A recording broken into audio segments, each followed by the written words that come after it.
Times today Telugu TV news కి స్వాగతం. Bulletin లో హెడ్లైన్స్ చూద్దాం. వైఎస్ఆర్సీపీ ప్రధాన కార్యదర్శి శ్రీ సజ్జల రామకృష్ణారెడ్డి పార్టీ కేంద్ర కార్యాలయంలోని విలేకరుల సమావేశం. పిఠాపురం కార్యకర్తల కృతజ్ఞతా సమావేశంలో ప్రసంగించిన శ్రీ నాగబాబు.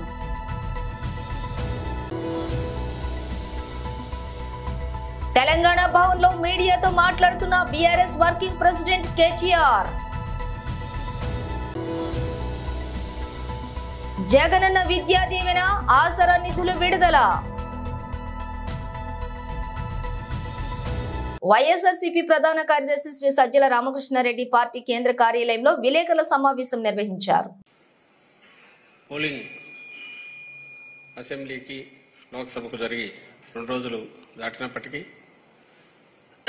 ఇప్పటికి కూడా రాష్ట్రంలో కొన్ని ప్రాంతాల్లో తెలుగుదేశం పార్టీ ఆ పార్టీకి సంబంధించిన లేదా వాళ్ళు ప్రోత్సహిస్తున్న అసాంఘిక శక్తులు ఒక రాజకీయ కక్షతో దాడులు హింసాకాండ కొనసాగిస్తున్నది గమనిస్తూనే ఉన్నాం. ఎన్నికలన్నాక సమస్యాత్మక ప్రాంతాల్లో కానీ లేదా పాత కక్షలు ఉంటాయి. పోలింగ్ సందర్భంగా ముందు తర్వాత కొంచెం ఉండడం అనేది జరగడంలో ఆశ్చర్యం ఉండకపోవచ్చు. కానీ ఇక్కడ ఆశ్చర్యకరమైంది, ఆందోళనకరమైంది ఏమిటంటే ఎన్నికల కమిషన్ ఉదాసీనత లేదా పక్షపాత ధోరణి. బెనిఫిట్ ఆఫ్ డౌట్ ఇచ్చి దాన్ని పక్షపాత ధోరణి బయాస్డిదో పార్టిజాన్తో చేస్తుంది అనదలుచుకోకపోతే ఉదాసీనత అంటే చూస్తున్నట్టు వచ్చేసి జరిగేవి చేసేవి చేసుకున్నా వదలమన్నా ఉండాలి. లేకపోతే పోలింగ్కు ముందే ఆందోళన కలిగించినవి జరిగితే పోలింగ్ తర్వాత జరగడము, జరిగిన ప్రతి సంఘటనలో కూడా శాంతి భద్రతలు కాపాడాల్సిన పోలీసు టైంకు ఉండకపోవడము, చూస్తున్నట్టు పక్కకు చూడడం, స్పెక్టేటర్స్ మ్యూట్ స్పెక్టేటర్స్ లాగా, లేదా మా వైపు లీడర్లు ఉన్నట్టు వాళ్ళను హౌస్ అరెస్ట్ చేసి కట్టడి చేసి ఈ వైపు వీళ్ళు దాడులు చేసేట్టు చూడడం. దాడులన్నీ కూడా ఎక్కువ బడుగు బలహీన వర్గాల మీద జరుగుతున్నాయి. ఎస్సీలు. పిఠాపురం కార్యకర్తల కృతజ్ఞతా సమావేశంలో ప్రసంగించిన శ్రీ నాగబాబు. ఇవాళ ఎలక్షన్ నిలబుద్ది కదా, ఎందుకంటే ఇంత కష్టపడి పనిచేసిన మీ అందరికీ చిన్న థ్యాంక్స్ లేకపోతే కృతజ్ఞతలు చెప్పుకొని వెళ్తే నాకు నేనే తప్పు చేసినాను అవుతాను చెప్పి ఎలక్షన్ అయిపోయినా ఇంకా ఉన్నాను. సో ముందు ఇక్కడ ఒక నలుగురు గురించి నేను చెప్పాలి. స్వామి గారి గురించి ఇప్పుడే చెప్పాను. చాలా అవుట్ ఆఫ్ ది వేలు పనిచేశాను ఆయన. ఆ పక్కన సందీప్ భీమిలి నియోజకవర్గానికి ఇవ్వాల్సింది ఒకే ఒక మాట అన్నాడు, మాకు రాకపోయినా పర్వాలేదు, నేను ఎప్పుడు కళ్యాణ బాబు ఇవైతే ఉంటాను, హ్యాపీగా ఉంటాను చెప్పి నిలబడ్డాడు. ఉంది అక్కడ ఉండటం కానీ ఇవాళ ఇక్కడికి వచ్చి పగలు రాత్రి ఎంత కష్టపడి పనిచేశారో నా కళ్ళ ముందు నేను ఎంతో, అంటే వీళ్ళందరూ ఎలా పనిచేశారంటే ఇంకా మనసా వాచా కారణ అంత గొప్పగా పనిచేశారు సందీప్. కాకపోతే అతను చెప్పుకోడు కానీ జనంలో మేము చెప్తా ఉన్నాము. అతను మీరు అందరూ మనస్ఫూర్తిగా అతను అభినందించండి. ఎందుకంటే చదువుకున్న వ్యక్తి, చాలా ద్వారపూడి చంద్రశేఖర్ రెడ్డిని మనకు ఎటువంటిది లేనప్పుడు రోడ్ల మీదకి వచ్చి గొడవ పెట్టి ఫైట్ చేసి కేసులు కూడా పెట్టించాడు కాకినాడ. అదే అతను అంత చేసి కూడా మేము ఇవ్వలేకపోయాం భీమిని. అది నాకు అనవసరం సార్, నేను పవన్ కళ్యాణ్ గారుతుంటాను చాలా చేసి ఒక కార్యకర్తలాగే పనిచేశాను. అలాగే మహేందర్ రెడ్డి, ఆయనది యాక్చువల్గా తెలంగాణ, ఆయన శంకర్ కూడా రాలేదు. వాళ్ళిద్దరు తెలంగాణ. ఎప్పటి నుంచో పవన్ కళ్యాణ్ తోటి ప్రజారాజ్యంలో పనిచేశారు. తర్వాత జనసేనకు వచ్చిన తర్వాత పవన్ కళ్యాణ్ గారితో పనిచేశారు. అలాగే మన ఇక్కడ రాలేవాడ శంకర్ కూడా ఆయన, వీళ్ళు పగలు రాత్రి అంటే ఎంత స్ట్రెస్ తీసుకున్నారో నాకు తెలుసు, ఎలాంటి వ్యక్తులతో డీల్ చేశారో నాకు తెలుసు. వాళ్ళు మనస్ఫూర్తిగా పనిచేశారు. ఇంకా అంటే కొన్ని విషయాలు నాకు కూడా తెలియదు. ఆయనకేమో ప్రెసిడెంట్ గారు డైరెక్ట్గా ఒక అవగాహన ఉంటుంది. మనస్ఫూర్తిగా పనిచేశారు మహేందర్ రెడ్డి గారు. ఆయన అందరూ కూడా ఒకసారి ఎవరైనా తెలియదు. అలాగే నా స్నేహితుడు, చిన్ననాటి స్నేహితుడు, కాలేజీ ఫ్రెండ్స్ మేము అన్నీ అయిపోయిన తర్వాత పవన్ అంటే ఇంకా జీవితంలో అదేదో చిన్న వ్యాపారం తీసుకుంటా, ఎడ్యుకేషన్ బిజినెస్ తీసుకుంటున్నారు. ఒక మంచి తండ్రి గారి దగ్గర నుంచి ఒక ఉన్నతమైనటువంటి బ్యాక్గ్రౌండ్ ఉన్న వ్యక్తి, కమ్యూనిస్టు వీళ్ళ నుంచి వచ్చిన వ్యక్తి అయినా ఈయన కూడా కమ్యూనిస్టు భావజాలతో కలిగిన వ్యక్తి, మానవత్వం, హ్యుమానిటీ ఇలాంటి ఎన్నో తెలిసిన వ్యక్తి. చాలా మంది వాళ్ళు యుద్ధాలు చేశాడు. ఇప్పుడు మీరు కుర్రోళ్ళు ఎంత ఆవేశంలో ఉన్నారో అంతకు 100 రెట్ల ఆవేశం ఆ రోజులు మాకు తెలుసు. అజయ్ గారు కాలేజీలో కొట్లాడిన వ్యక్తి, యూనివర్సిటీస్, కానీ కేవలం మంచి కోసమే పనిచేస్తారు. కానీ అప్పుడు కూడా మంచి కోసమే పనిచేశారు. 10 మందికి హెల్ప్ చేయాలని తత్వం పనిచేశారు. ఆయన పవన్ కళ్యాణ్ గారు మీరు చెప్పింటే అజయ్ గారు మీరు మా కోసం నిలబడతారంటే మనస్ఫూర్తిగా వస్తాను బాబు. తెలంగాణ భవన్లో బీఆర్ఎస్ వర్కింగ్ ప్రెసిడెంట్ కేటీఆర్ మీడియాతో మాట్లాడారు. మరి వాహనాల రాకపోకలు స్తంభించిపోయిన పరిస్థితి.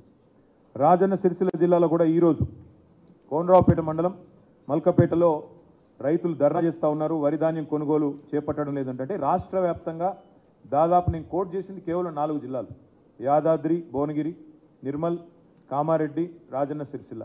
ఇవి మాత్రమే కాకుండా ఇంకా చాలా చోట్ల రైతులు గత 25-30 రోజులుగా ధాన్యం తెచ్చిన తర్వాత కూడా ఇంతవరకు కొనుగోలు చేయకుండా, అధికార యంత్రాంగం పట్టించుకోకుండా, పర్యవేక్షించే నాదుడు లేకుండా దయనీయమైన స్థితిలో ఉన్నారు.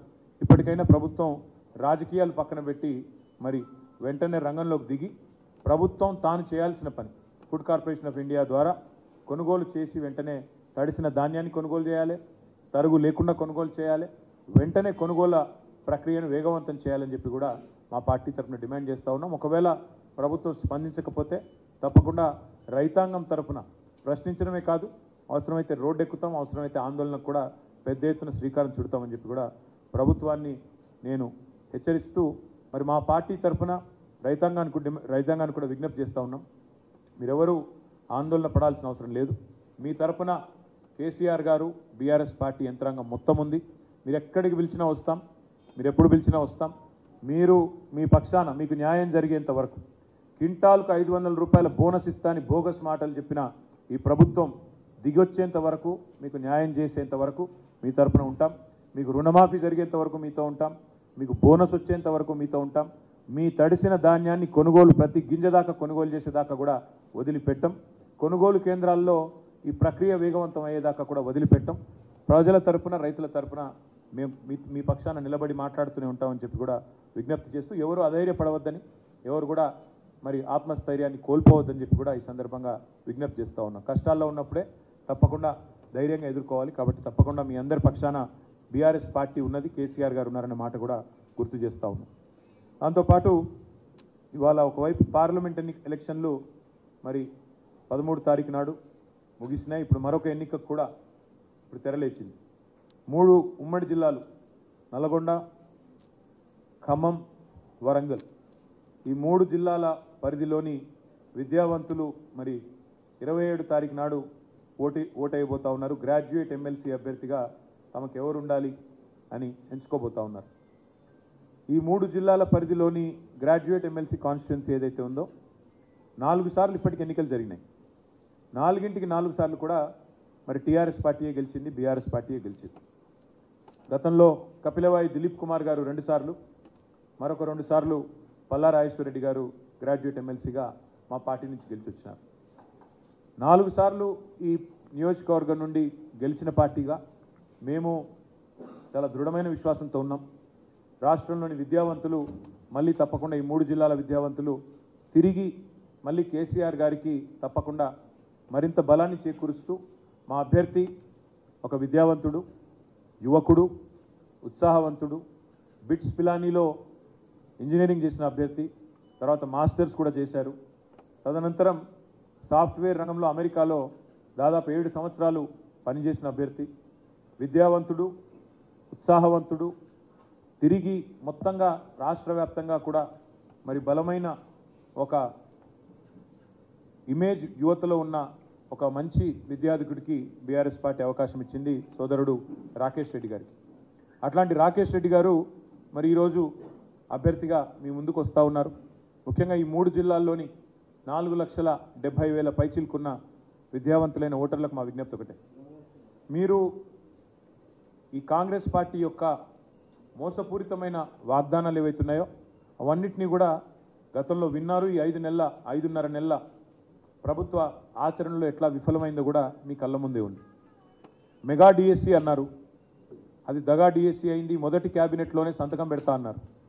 కేసీఆర్ ఇచ్చింది 5,000. డీబీటీ పథకాలకు నిధుల విడుదలకు ఎన్నికల సంఘం ఈసీ గ్రీన్ సిగ్నల్ ఇచ్చింది. దీంతో నిన్న బుధవారం ఒక్కరోజే ఆసరాకు 1480 కోట్లు, జగనన్న విద్యా దీవెన కింద 502 కోట్లు నిధులు విడుదలయ్యాయి. లబ్ధిదారుల ఖాతాల్లోకి నగదు బదిలీ చేయవచ్చని ఈసీ జవహర్ రెడ్డికి ఆదేశాలు జారీ చేసింది. ఈ నేపథ్యంలోని ఇప్పటికే పలు పథకాల లబ్ధిదారులందరికీ కూడా నిధులు మంజూరు చేశారు. మిగిలిన పథకాలకు నిధులు విడుదల చేసేందుకు సిద్ధంగా ఉంది ప్రభుత్వం. కాగా గతంలోని టీడీపీ ఫిర్యాదులతో పోలింగ్ కు ముందు డీబీటీ కింద నిధుల విడుదలను సీఈఓ ముఖేష్ కుమార్ మీనా నిలిపివేశారు. మే 13న పోలింగ్ ముగిసిన తర్వాత నిధుల విడుదలకు ఈసీ ఆమోదం తెలిపింది.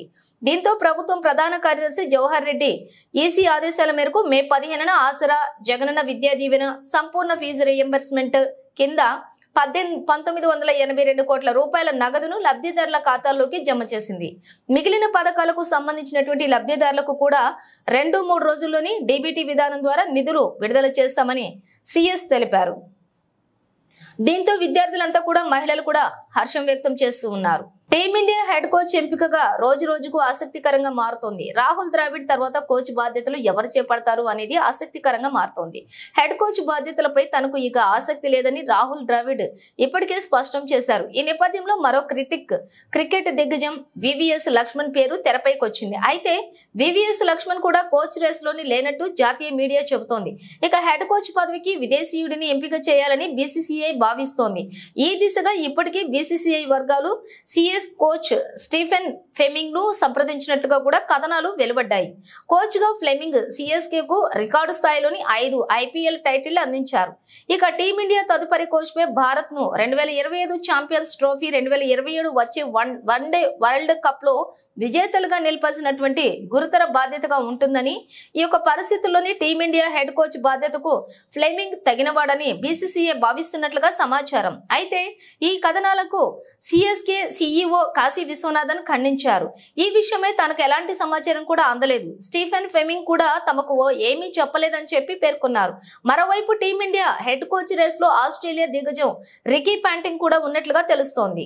అకాల వర్షంతో తడిసిన ప్రతి ధాన్యపు గింజను కూడా కొనే బాధ్యత రాష్ట్ర ప్రభుత్వానిదేనని, రైతులు ఎవ్వరు కూడా అధైర్యపడొద్దని, కాంగ్రెస్ ప్రభుత్వం రైతులకు అండగా ఉంటుందని ఇప్పటికే ఇన్ఛార్జి మంత్రి సీతక్కతో మాట్లాడి సమస్యను వివరించామని, ఖచ్చితంగా రైతు పండించినటువంటి ప్రతి ధాన్యపు గింజను కూడా ప్రభుత్వం కొనుగోలు చేస్తుందని రైతులకు భరోసా కల్పించినటువంటి కాంగ్రెస్ పార్టీ నాయకులు గొర్ల రాజు యాదవ్.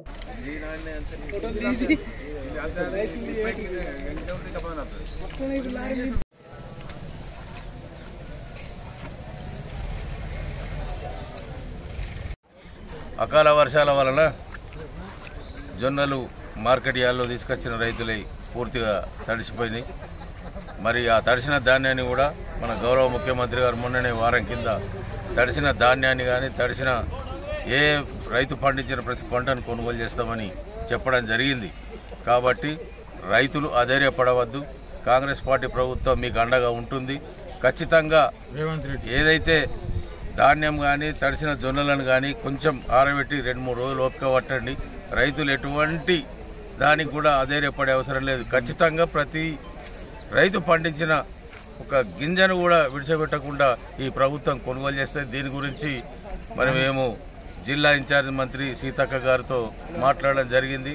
రేపు కూడా కలెక్టర్ గారు నివేదిక తీసుకొని తప్పకుండా ఈ ఏవైతే మార్కెట్లో ఉన్న జొన్నలు రైతులు తెచ్చినాయి ఖచ్చితంగా కొనుగోలు చేస్తామని, రైతులు మాత్రం ఎటువంటి దానికి ఎవరెక్కించినా ఏ అపోజిషన్ పార్టీ వాళ్ళు ఎన్ని చెప్పినా కానీ మీరు నమ్మవద్దు. ఖచ్చితంగా ఈ రాష్ట్ర ప్రభుత్వం, ఈ రేవంత్ రెడ్డి ముఖ్యమంత్రి గారు రైతులను ఆదుకుంటాడనే పూర్తి నమ్మకం ఉన్నది. గ్రామాల్లో, పట్టణాల్లో పారిశుద్ధ్యంపై ప్రత్యేక దృష్టి సారించాలని మహబూబ్ నగర్ జిల్లా కలెక్టర్ జి రవినాయక్ ఆదేశించారు. జిల్లా అధికారులతోటి సమన్వయ సమావేశం నిర్వహించి వివిధ శాఖల ద్వారా కొనసాగుతున్నటువంటి కార్యక్రమాలు సమీక్షించారు. ఈ సందర్భంగా ఆయన మాట్లాడుతూ సీజనల్ వ్యాధులు ప్రబలకుండా జాగ్రత్తలు తీసుకోవాలని జిల్లాలోని రైతుల నుండి వరి ధాన్యం కొనుగోలు కేంద్రాల వద్ద పెండింగ్ లేకుండా కొనుగోలు చేసి వెంటనే రవాణా చేయాలని ఆదేశించారు. ఈ సమావేశంలో స్థానిక సంస్థల అదనపు కలెక్టర్ శివేంద్ర ప్రతాప్, రెవెన్యూ అదనపు కలెక్టర్ మోహన్ రావు తదితరులు పాల్గొన్నారు.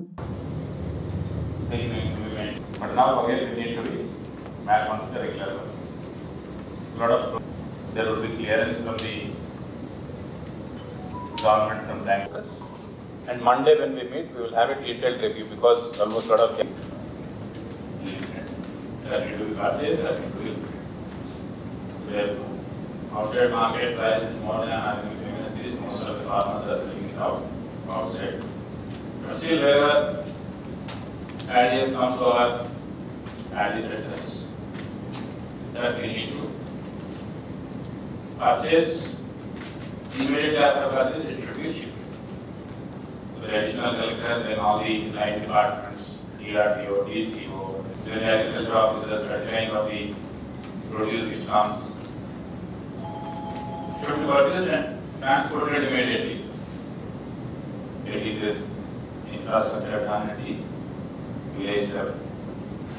So I want all this first to be properly maintained, properly verified, and the responsibility with this. The important thing is, whatever plantations we have done, now that there are few rains, so they may survive. Watering to the plants, be it the institutional plant, long plantation, your linear plantation, your whatever,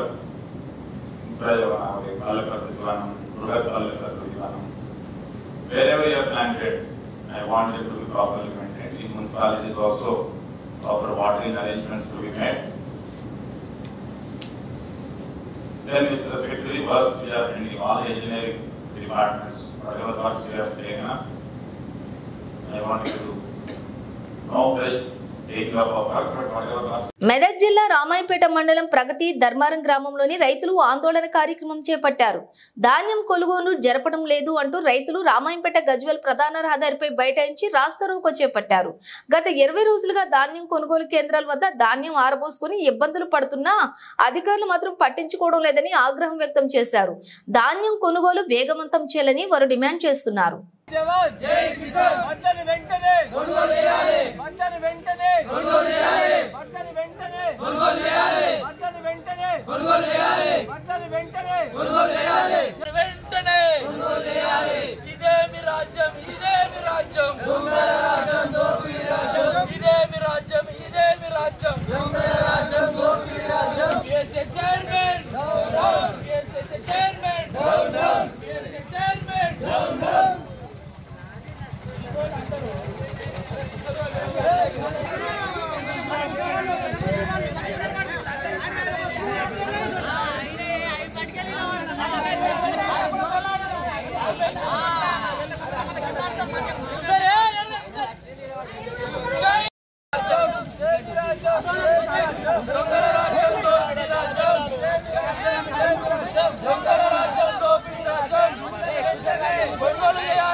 నా పేరు కట్టమహేష్. కనీసం రోడ్ని దగ్గరికి వస్తుంది, ఈ వడ్లన్నీ మొత్తం మొలకెత్తినాయి. కనీసం ఒక ఏవో కానీ, ఒక అగ్రికల్చర్ ఆఫీసర్ కానీ ఎవరు కానీ ఇంతవరకు పట్టించుకోలేదు. కనీసం ఒక దాదాపు ఒక 100-230 లారీల వడ్లు అక్కడే ఉన్నాయి ఐకేపీలో రాసుకునే అతను రవి కానీ, ఈ ఊరుకున్న ఇన్ఛార్జి ఎంఈఓ గారు కానీ ఎవరు కానీ ఇంతవరకు పట్టించుకోలేదు. రోడ్ల పైన మాత్రం రోడ్డు పైనే ఉన్నాయి. ఐకేపీలో కొన్ని 100 టన్నుల వడ్లు అక్కడనే ఉన్నాయి. ఇన్ని రైస్ మిల్లు ఉన్నా రైస్ మిల్లులో ఏమంటారు అంటే మాకేం సంబంధం లేదు, మేము పట్టినంత వరకు తీసుకున్నాం అంతే, మా బాధ్యత అయిపోయింది, మీరు మా వద్దకు రావద్దని రైస్ మిల్లు యజమానులను మమ్మల్ని బెదిరిస్తున్నారు చాలా మటుకు.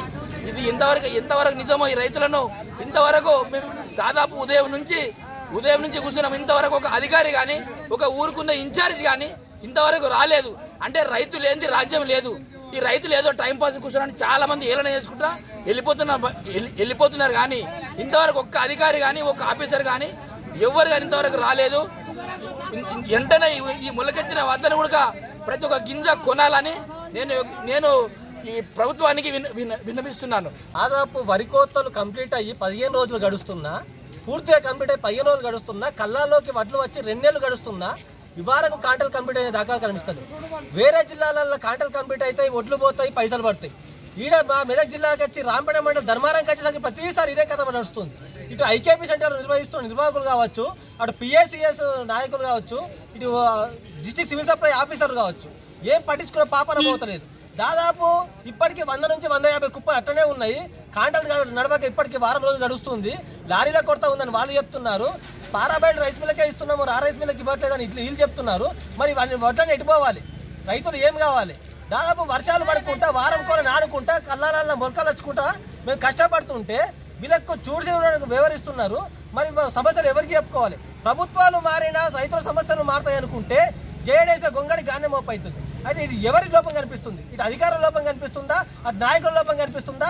ఎవరి లోపం ఎట్లా పోయినా కానీ రైతులను మాత్రం సర్వనాశనం చేస్తున్నారు. ఇప్పటికైనా ప్రభుత్వం స్పందించి, నాయకులు స్పందించి, ఇటు అధికారులు, జిల్లా అధికారులు స్పందించి వెంటనే కొనుగోలు వారం లోపు కంప్లీట్ కావాలని డిమాండ్ చేస్తున్నాం.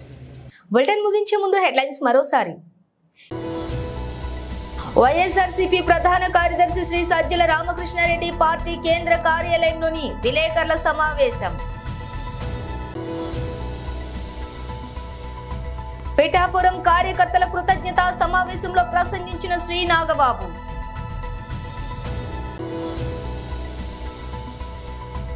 తెలంగాణ భవన్లో మీడియాతో మాట్లాడుతున్న BRS working president KTR. Jagananna Vidya Deevena, ఆసరా నిధులు విడుదల. ఇవి బులెటిన్ విశేషాలు. మరో బులెటిన్తో మళ్ళీ కలుద్దాం.